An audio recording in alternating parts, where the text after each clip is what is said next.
চাওক পোনপ্ৰথমে মই আপোনালোকৰ সাংবাদিক বন্ধুসকলক ধন্যবাদ জনাইছোঁ।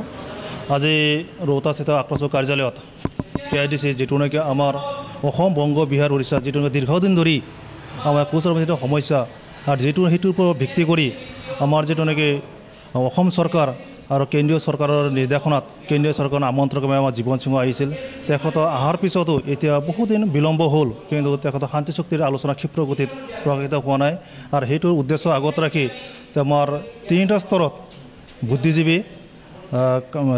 বুদ্ধিজীৱী আৰু আমাৰ চেণ্ট্ৰেল কাউন্সিলাৰ আৰু আমাৰ এই প্ৰতিষ্ঠা দল সংগঠনৰ জৰিয়তে KIDC সমিতিখন এটা গঠন কৰা হ'ল। আৰু গঠন কৰাৰ মুখ্য উদ্দেশ্য হ'ল আমাৰ শান্তি চুক্তিৰ যিটো নেকি আলোচনা সেইটো ক্ষিপ্ৰ গতিত কাৰণে আমি লাগিছোঁ। আৰু সেইটোৰ কাৰণে আমি এই 9টা ৰাজ্যৰ প্ৰতিটো জিলা, প্ৰতিটো ব্লক, প্ৰতিটো গাঁও, প্ৰতিটো ভিলেজ পৰ্যায়লৈকে আমাৰ KIDC যিটো নেকি আলোড়ন, KIDC যিটো প্ৰভাৱ, এইটো আমাৰ যে আমি আছোঁ, আমি যে জড়িত আছোঁ এইটোৰ বিষয়ে, এইটো যে আমাৰ হাৰে সিমি যায় যিটো আমাৰ অস্তিত্ব, সেইটোৰ কাৰণে আমি লাগি আছোঁ। আৰু সেইটোৰ কাৰণে যে আজি ওদালগুৰি জিলাৰ অন্তৰ্গত ৰৌতা ব্লকৰ ৰৌতা অঞ্চল সমিতি এখন গঠন কৰা। এই সমিতিটো 18জনীয়া সমিতি আমি এটা গঠন কৰিলোঁ।